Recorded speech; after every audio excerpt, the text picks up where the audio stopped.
things that we can do to reduce the chances of a surprise encounter. Just be aware of what's around you. Are there lots and lots of salmon berries, lots of blueberries that we're getting right now? Okay, that's going to be an area where a bear's going to come to feed, so leave that space. This is Defender Radio.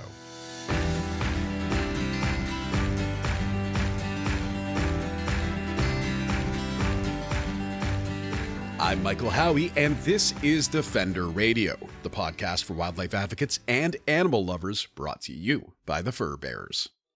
Black bears are common throughout much of Canada, and despite their gentleness and general lack of interest in people, they end up the accused source of conflict with humans regularly. Unfortunately, that also means that law enforcement agencies are the ones responding to, and frequently killing, bears. These agencies can lack training, funding, and/or third-party oversight of officer discretion in the field. Bears pay for the mistakes made by people. And that's why organizations like the Fur Bearers and the North Shore Black Bear Society work so hard to educate residents on how we can prevent conflict. At North Shore Black Bear Society, Education Coordinator Luci Cadman speaks regularly about residential and commercial attractants, advocates for the bears who are victims of human behavior, and, in recent online presentations, how to be safe while recreating in BC's bear country. Luci joined the Defender Radio podcast in the first week of June for this interview. This time of year, like let's start out with where bears are at right now. It's a little bit different coast to coast, but what are bears, black bears, generally doing this time of year? So we're in early June. It'll come out this week. So we're early June. Yep. What are they up to? It's a really busy time, actually, for black bears. It's mating season here in British Columbia. So typically, female bears live a little bit closer to people, like on the periphery of urban environments. Female bears are the ones that we see most often, and then the male bears live further away from people in the best habitats. But this time of year, the males are coming down in pursuit of the females, so there is going to be more bear activity. The chances of encountering a bear are much higher at this time of year. They're much more active as they search out that mate. It's also the time of year, a few weeks ago, young teenage bears were dispersed, so pushed away from their mother, and are sent off to find their own home range. So we get lots of young, inexperienced bears. They will be, again, typically closer to people in the sense that they don't get the best feeding times. They don't get the best feeding spots. They're kind of reserved for the dominant male bears. So younger bears sometimes get pushed a little bit closer to the trails that people use, and sometimes into the community. The young bears are looking for easy food sources. It's their first time away from their mom, so it's very, very important that we are always mindful of food sources on our properties too, but we can expect to see young bears. Young bears are less experienced and they're more curious too. All bears are curious animals, but those young teenage bears, especially males, are much more curious. They're the ones that are a little bit more likely to approach people, less likely to retreat. They need to learn how to behave around people. So it's really important that we know how to behave when we encounter bears. But this time of year, not more aggressive, but bears are going to be a little bit more agitated. The females are being pursued by those males. So always we want to promote, give bears lots of personal space, of course, but especially this time of year, make sure that you're not approaching with your cell phone for a photograph, and that you're backing away nice and slowly and giving them lots of space. They're on a mission. Yeah, very much. I am always amazed when I see those photos pop up online of someone trying to get a selfie with a 700-pound animal they don't know behind. Like, you just turned your back on a large animal. And while I am a firm believer, and based on the science and experience, that these animals don't want to hurt us, just don't do that. Just don't do it. Like, you're creating the possibility of things to go wrong. You're also putting yourself close to an animal, and on and on. And it's typically, as you say, it's the bears that pay the price for that questionable human behavior. And despite constant harassment and pressure from people and dogs, bears show us every single day that they're incredibly tolerant. They're very capable of hurting people, yet they don't have that inclination, despite people doing some very crazy things. when they're close to bears. Yeah, I've had so many amazing close encounters with bears. I could have taken some great selfies, but that is not my priority. When you're on your phone, you lose perspective. It's difficult to tell where the bear actually is. You never, ever want to turn your back to a wild animal. Absolutely. That should be common sense. Unfortunately, it's not. So we'll keep spreading that message. Always be facing the bear and seeing what the bear is up to. Not that that bear is very likely to injure you, but just so you know what the bear is up to. Also to make sure that you're not pressuring the bear. So there's a couple of reasons that we don't want to get close to take photographs. And the first reason is that we pressure the bear to respond. Typically, that bear's going to respond using vocalizations. So they might exhale excessively, they might huff or moan, and that says that the bear is stressed. You're too close, you're in their personal space. And many people would report those vocalizations as aggressive behavior, and then that bear's got a target on their head, of course. So understanding bear behavior is incredibly important. The other reason that we don't want to get close to take photographs is that we pressure the bear to perhaps go into another bear's path. I saw it a couple of weeks ago, actually. A gentleman approached a bear family, a mom and two teenage bears that she still had with her at the time. He was 10 meters away, and he approached the family trying to get photographs, and the mother bear stood on her hind legs, and the man was afraid, and he started to run away. Now, the reason that mother bear was stood on her hind legs, that's not an aggressive posture from bear, that's curiosity. That mother bear was standing to look and use her nose to figure out which way she could go to escape from this photographer. What he wasn't aware of was that only about 100 meters away, there was another male bear who's a threat to the cubs that she has with her. So when we get close, we pressure the bears to change their routes, and we could potentially send that bear into the path of a male bear that could kill or injure bear cubs. So we have a huge impact, and often people don't realize what we're doing to these bears and how we're disrupting their natural behavior. That's certainly something that I think just needs to be talked about more in general, but specifically in the media, I think that needs to be talked about. There is a story, I have not done the research into it yet, but the headline is more or less that a small dog was attacked by a deer somewhere. And I don't need to read the story to wager that there's a probable 50-50 chance that the dog ran at the deer first. I would think so. I would assume so. And if not, then there was something behind the deer that it felt the need to either be defensive about or protective of. Like, I think what's difficult is explaining to people that animals don't want, I should say, non-human wild animals don't want to be around us as a rule. And yes, absolutely. Frequently when they do end up around us, our inability to listen to them as it is. And again, humans, we don't only talk with our voices. We talk with our body language and with our tone and with all kinds of other things. And it's the same is true of other animals. And it's trying to get that disconnect across. And that's what I love about your presentations and the work you do. Is showing the character, and that this is not a bear. Like that story you just told is so great because that is exactly what people think is an aggressive posture. And as you point out, it's not at all. And the person involved didn't even know what else was going on, which really underscores, again, this whole we need to be doing better at trying to listen to what other animals are saying.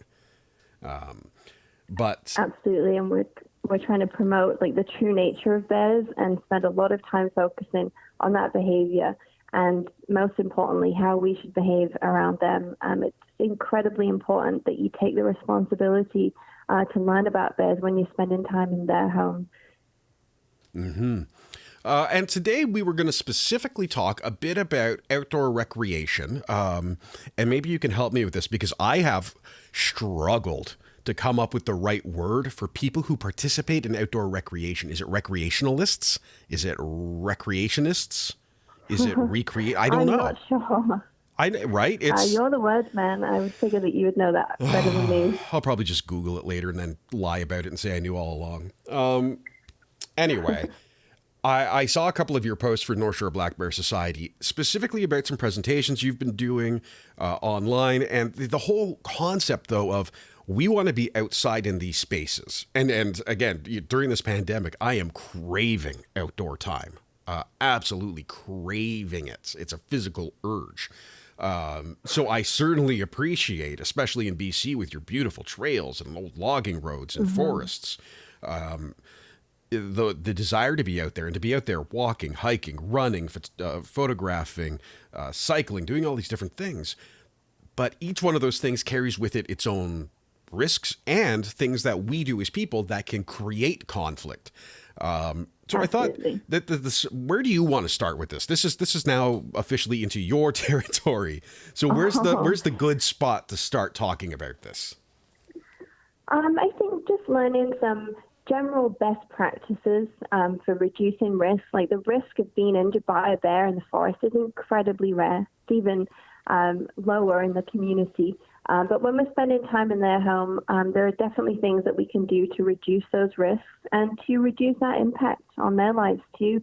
We're a guest in their home, and we should be very respectful to their behavior, to their needs, and not just take, right? That's what we do. We go in the forest, we build all these trails in their home, we harass them for photographs, and still they show so much tolerance towards people. But we need to start giving back to these animals, giving them the space back, giving them the time back to feed, and just be respectful. I think that we're just seeing a huge lack of respect. And over the past few years, we're starting to see more stories coming out of bears being killed in their home. We have some amazing places to visit in British Columbia in the backcountry. You can go up through alpine meadows of beautiful wildflowers, just the most beautiful, breathtaking places. But those places now, 60,000 people a year are visiting this one beautiful place in British Columbia called Garibaldi.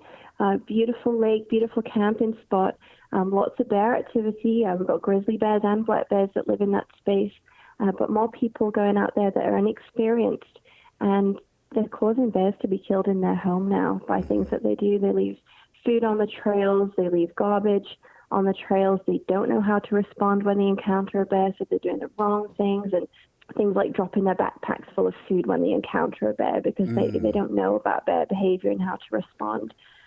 So things like that we can do to reduce our impact. We absolutely must do it. We can't keep killing bears in British Columbia. It's between 500 to 1,000 bears are killed every year in British Columbia. And this is not because people are being attacked. It's just because these bears are present in the neighborhood, or they're comfortable around people because we've taught them to be comfortable. We've either fed them directly or indirectly, or we just stand there and film and allow them to get comfortable around people until it doesn't suit us. And then those bears are killed. So we want to just promote the best practices. So I can go through some avoidance strategies. So the best kind of things that we can do, and this is if you're going out for a day hike, it's if you're going out backpacking for a week, it's if you're leaving your front door on the North Shore and going into the trails. We're so close to the forest here. We mustn't become complacent when we're going on the local trails. You also can't become complacent. If you feel comfortable around bears, if you've had lots of encounters, what you need to remember now is that more people are spending time in the forest. On the North Shore, recreation has just gone up phenomenally in the last 5 years that I've been here. And so you've also got to remember that you don't know what encounter that bear had with someone else 5 minutes before they met you. So you might be very comfortable around bears, as I am, but I'm actually more afraid of the questionable behavior of people and what they might push bears to do. And that's what actually frightens me. That's something I've been hearing a lot about. I think I've started hearing about it maybe in the last year or so, is this consideration. And I heard it from Leslie Sampson at Coyote Watch Canada. She brings this up a lot. That whole concept of you don't know the experience of this other creature.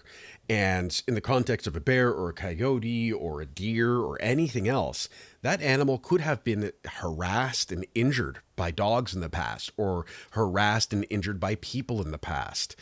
So their experience will inform the actions they take. And you can't know that. Therefore, it's another reason to give them distance and to keep ourselves restrained. But it seems quite difficult for people to do that. Well, how much of it though, and this is, I kind of feel like the theme of this year so far, how much of this is people not knowing, and then because they don't know what they don't know, and then you just kind of get sort of misinformation firing off on Instagram or Twitter or whatever.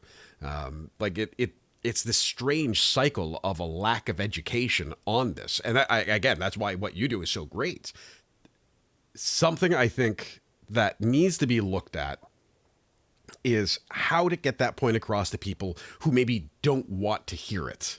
So regardless of your outdoor recreation, there are times, and you've experienced this, I'm certain I've experienced this, again, my experience is more coyote-centric and fox-centric here in Southern Ontario, where there are signs put up, path closed because of wildlife activity, or, park closed because of wildlife.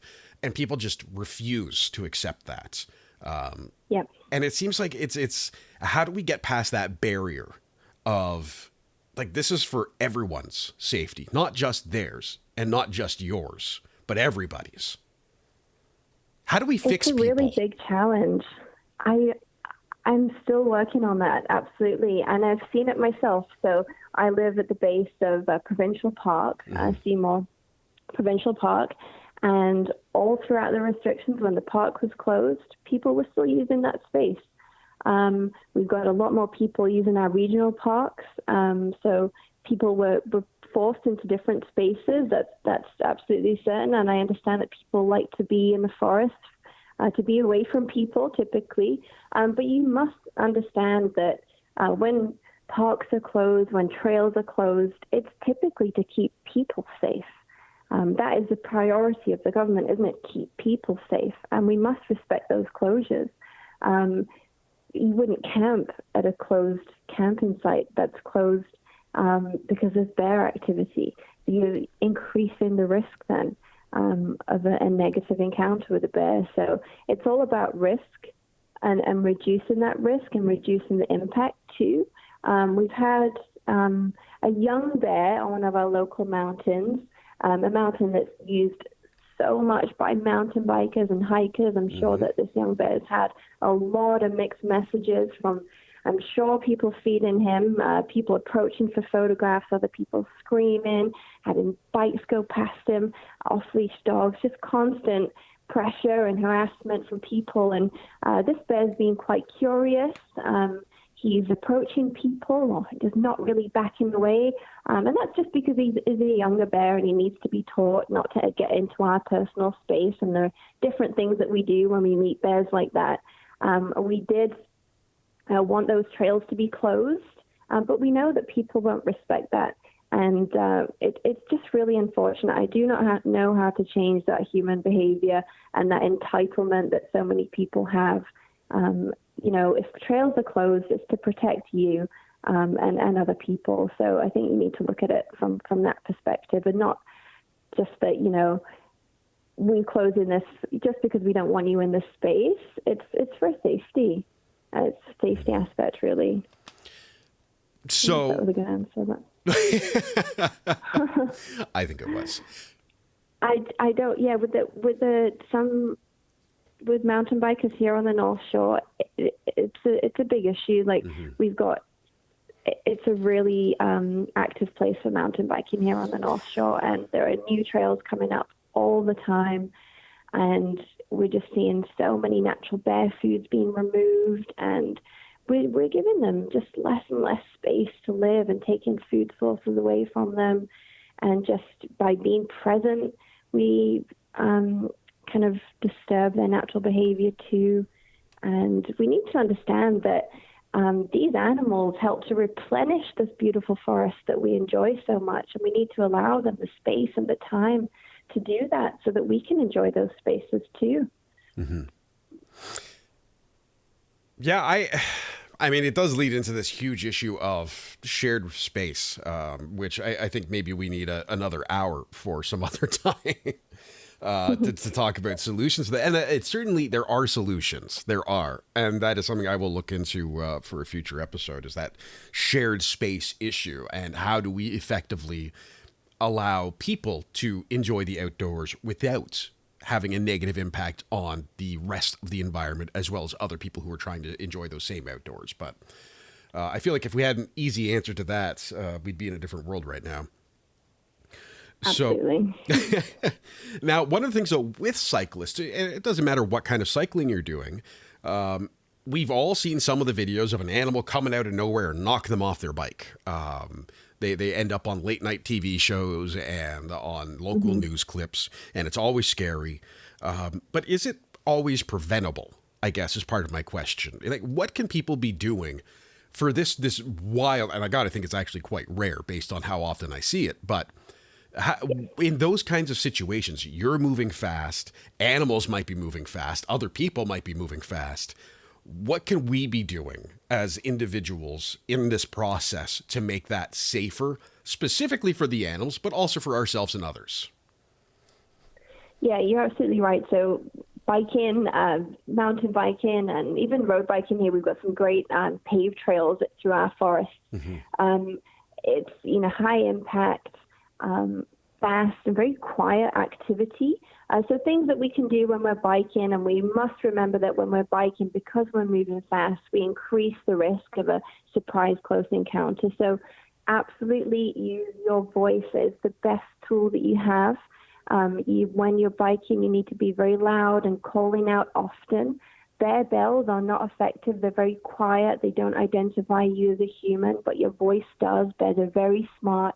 They don't want to be around people. In fact, they spend a lot of time and energy trying to avoid us. So when we use our voice, we give the bear an opportunity to hide in a tree or hide in a different part of the forest. They do not want to encounter you. So using your voice often, going out in groups too, so you'll be louder together. Making sure that if you're mountain biking, especially that you're not taking your dog with you. Off-leash dogs are the cause of more than half of all negative wildlife encounters. It's absolutely impossible, especially mountain biking, it's very technical, to concentrate on the trail, to be aware of your surroundings, and be able to focus on what your dog is up to. So off-leash dogs go off into the bushes and disturb bears, pressure them. The pressured bear feels it needs to defend itself, and so will often chase the dog. And then typically the dog runs back to the owner, and that's when people and bears have these close negative encounters. That's a really big way of reducing your impact and reducing risk, is not to take your dog if you're mountain biking. Make sure that you're not wearing headphones so you can listen out for any sounds too. You can also look for other animals. Ravens and crows squawking is a really good indicator that there's a large mammal, maybe a cougar or a bear close by. They follow those animals, looking for their scraps of food. So just being aware always of your surroundings, looking around you, using your voice. And then you want to be reducing your speed too. So if you're going around those blind corners, low visibility trails, you really want to slow down. Make sure that you tell somebody where you're going, of course. And you can look out for natural bear food. So if you're using trails, and now I've noticed lots and lots of beautiful salmon berries on our trails right now. The trails are becoming very overgrown. It's very difficult to see.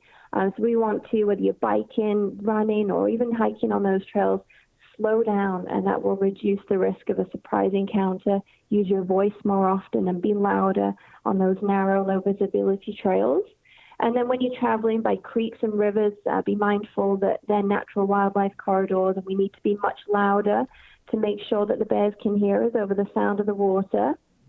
Some other things that we do when we go into the forest when we're biking, and this has happened a couple of times last year on the North Shore, unfortunately, is that many times people will stop and they'll have some food, and then they'll go off, take some photographs, whatever they might do, and they leave that food unattended. Now, bears very rarely will approach people for food. That's a big risk, so not a great reward. But if the food is left unattended, they're opportunistic animals, and they will take that food. And they soon learn that people provide them food, and very few negative encounters too. We watch the bear take that food, and very few people would try and deter the bear. Rather, people just get out their camera and film that. And so that's what we've seen here on the North Shore, is that a couple of times last year, bears have been sent down this path because people have left food unattended. They've gone climbing and left their backpacks full of food at the bottom. Bikers have been in the forest and left food unattended. The bears then get more comfortable around people. And so last year we lost 2 bears in our parks. So it's a very different situation to when bears are killed in the community. Obviously, that's absolutely terrible, and we've got a responsibility when we live in bear country. But when we're starting to kill bears in their own home now, it needs to stop. And there are things that we can do to massively, massively reduce the number of bears that are being killed in British Columbia, and being mindful of food sources and your behavior when you're in their home are 2 big things that will reduce the number of human-caused deaths of black bears. I wish there was some flip we could switch on some of this stuff and make it known, because it is so important and it's so interconnected, I think, too. And something I like that you raised too is the headphone issue, because as a generally urban runner, I often wear headphones. And when I go on trails, and when I signed up for a forest 5K, they said, like, you can wear a headphone, but if we see you wearing like ear coverings of any kind, then you're out. We're going to tap you and ask you to leave. And it's a safety issue for exactly that. If you, like, I'm wearing studio headphones right now, and I can't hear anything around me at all. I can only hear things if they come through your channel. So it's an interesting sensation. But the point is, JJ can walk literally right up next to me right now, and I may not notice her right away. Right? Like I think that's what we forget, is if we are removing ourselves in some way from the environment we have then put ourselves in, we are the ones both creating and accepting risk. Yet, as we again and again and again point out, when things do go bad, it is very rarely the people who have to pay for that mistake, and frequently the animals. And let's, one of the other ones I'd like to talk about is talking to kids about this stuff. I'm often, I carry anxiety about giving people anxiety as young people, because I was given a lot of anxiety as a young person. So how do you communicate the need for safety? It's like, we want you to go out and enjoy the environment and not be afraid of bears, but FYI, don't get ate. So how do we kind of, and obviously that's not the language you use, I hope. Do you use that language? Definitely not. Okay. No. Well, I feel I would not be doing my due diligence if I didn't check. But anyway, but how do you have this conversation? I mean, it's a serious conversation, right? It's serious. It's about safety. Lives can be at stake when we talk about this kind of stuff. And especially for folks who have kids growing up in an area, again, where I am, safety is more about people than it is wildlife. But when you're growing up in an area where you need to be aware of this stuff, how do you have that conversation without creating fear? That's a really good question. And it's definitely something that I myself was very afraid of as I started doing school presentations and outreach to younger residents on the North Shore. But they take the information incredibly well, actually better than most adults, to be fair. And we're just absolutely honest. In fact, the information that I share with children is very similar to the information that I would typically share with most adults at community events or during workshops. We don't focus a lot, of course, on negative wildlife encounters. We do not sugarcoat that. We say, of course, that there is a risk to people, and occasionally bears have been killed. People have been killed by bears in British Columbia and in North America, but the risk is incredibly low. And we just promote all the things that we can do to reduce that risk. So talking about avoidance strategies, teaching them to look for bear sign. What does bear scat look like? What does a marked tree look like? How do you know if a bear's been in this space? We teach them what to do if they encounter a bear. And we teach them about the life cycle and the seasonal habits. And hopefully they'll just be more comfortable, more confident with their knowledge. They know more about bear behavior than most adults do. And they know how to respond in an encounter. And we're very, very grateful for the support that we've had from the 2 school districts here on the North Shore. We've got lots of very knowledgeable kids that are going home and then teaching their families about avoidance strategies and carrying bear spray, a wonderful tool, non-lethal tool that we absolutely promote. Everybody spending time in bear country should be carrying bear spray. They should know how to use it. It's very, very unlikely that you'll ever have to deploy your bear spray, but in the worst case scenario, it is your best defense against an aggressive bear. It's very unlikely that you'll meet an aggressive bear in the first place, but you've got that tool then that helps to protect you and teaches bears not to get close to people. It's a good teaching tool for some young bears that might need that. So the incident on Farm where the local mountain where the bear was approaching people, that curious young bear, that would have been a great opportunity to deploy that bear spray. It's a very intense pepper.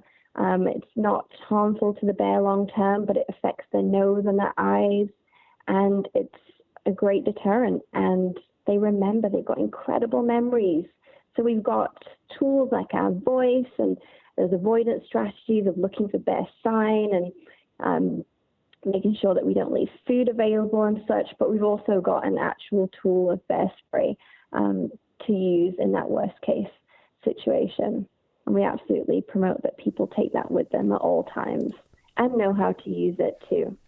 That's awesome. One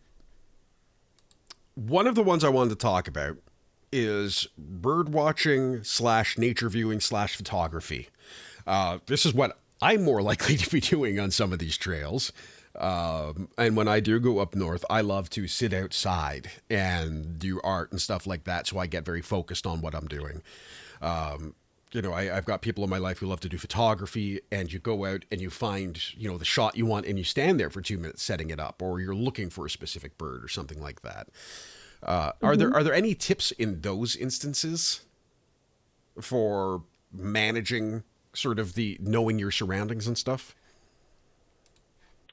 Well, I've seen a lot of really bad behavior from photographers, I must admit, and so they all kind of get a bad rap, to be honest, which is not fair. There are definitely some people that are doing that ethically, but there are lots of people that aren't. Or some quite reputable photographers too. I'm quite surprised to learn. But yeah, I think when you're going out specifically to photograph bears, which many people do here, you must absolutely understand that you're having an impact on their life and the route that they're taking, the time that they spend foraging. Many times we get people trapping bears in trees. This is really common. So what happens in the late spring is that the female bears with the cubs of the year, they'll actually tree those cubs to keep them safe. They put them in a tree and they'll go off to forage. Many people will see those bear cubs in the tree, stand at the bottom of the tree. They're taking photographs and they trap those cubs in the tree. So we put lots of stress and pressure on bears. We get too close. We can sometimes block the path that the bear wants to take. So sometimes bears will approach you, not because they're intent on approaching you, but there's a food source perhaps that's behind you that they're trying to get to. Some bears will just pass you. Other bears will have to take a different route and perhaps lose the opportunity to feed on that food source. So understanding the bears that you're spending time with and that you're not getting too close, and just learn the routes that they take. Bears are creatures of habit. They'll take the same routes at the same times. Just make sure that you're not disturbing natural behavior and that you're not putting yourself in a situation where you're going to pressure the bear to defend itself. Something I love that North Shore Black Bear Society does on your social media is showing bear sign here and there. Whether it's coming across scat or the marks on the trees. I always think that's so cool to see. Are those the kinds of things too people should be looking for? Kind of just regardless if you are out in bear country, these are some of the signs? Oh, absolutely. Yeah, that's another avoidance strategy. So things that we can do to reduce the chances of a surprise encounter, just be aware of what's around you. Are there lots and lots of salmon berries, lots of blueberries that we're getting right now? Okay, that's going to be an area where a bear's going to come to feed, so leave that space. Look out for scat, so bear poop. If it's nice and shiny and wet, then you know that it's fresh. A bear's recently been around. bear tracks. It's a nice rainy day here on the North Shore, so I'm going to go out and look for some bear tracks later. So if you see bear tracks, they're a bit like human footprints in the sand, actually. Bears have got 5 toes and 5 claws. If you see bear tracks going one way, that's a really good indicator to turn around and take a different trail, right? Yep.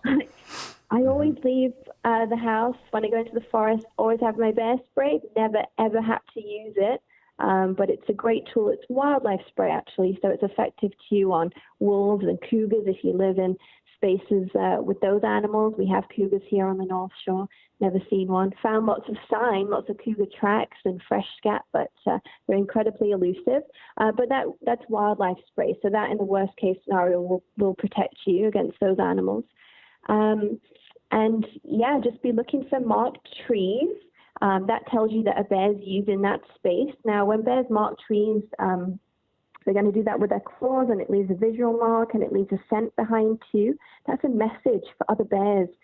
So young teenage bears that have been dispersed, that find these marked trees, they will know then that another typically bigger male bear lives or is using that space, and they know to move on. So we ask that if you find this bear sign, it is really cool. I love finding marked trees and such, but please don't touch it and leave your human smell on there. That will take away the message that the bear left for other bears in the area. So take photographs of all this sign, and then if you see lots of bear scat, lots of marked trees, take a different trail. It's all about avoiding these close surprise encounters. Binoculars, my favorite tool. That's a really awesome thing to take out into the forest with you. You can have a scan around the area. If you're going into the backcountry, into alpine meadows, that's how you can have a really great experience. So talking about looking for sign, had a really cool experience a few years ago in the backcountry in British Columbia. We were about 6 hours into the hike. There's no one else around. Very rare for the area that we were in. And I saw a hoary marmot run by. Well, that's grizzly food. 2 minutes later, we see grizzlies, a mom and 3 cubs. They were about 200 meters away down in the valley. And because we had binoculars, we were able to see them and enjoy watching them behave naturally because we weren't close and disturbing their natural behavior. It was an awesome experience. So if you take binoculars into the forest, you get to see the bears and other animals behaving naturally, and you just cannot beat that. I do not understand why people want pictures on their cell phones of bears. It's too close. You're way too close, and that's going to be a frightened bear, a stressed bear. I don't know why you would want a photograph of a little bear cub that's trapped in a tree and very worried because it can't find its mom and is stuck in the tree. I don't know what motivates people to get photographs like that. I really don't. Talking with Luci is always fun and informative. If you want to learn more about Luci's educational efforts and the North Shore Black Bear Society's work, visit northshorebears.com or look them up on social media. Now, their social posts are always full of local and bear-focused info with great photos, so I strongly recommend a follow. I also want to thank Luci for sharing her time with us and all of you for listening. By the way, if you're listening to this episode because you're a fan of bears, make sure you look up our Stash Your Trash music video, which has original lyrics, music composition, and animation. It's available on YouTube and our website at thefurbears.com. Just search for Stash Your Trash music video. Please do click subscribe on your podcast player to make sure you're getting notified of all the latest episodes of Defender Radio as they're posted. And you'll definitely want to stay tuned because I've got a Defender Radio green hoodie burning a hole in my pocket that needs to be won by someone. Details on that soon. You can find me on Twitter and Facebook at Defender Radio and on Instagram at Howie Michael. Get photos of JJ the Hamilton Hound, updates of this podcast, and occasional posts of things that I think the world needs more of, which is namely photos of JJ. Until next time, I'm Michael Howie for Defender Radio and the Fur Bears, reminding you to be kind and to stay informed and stay strong.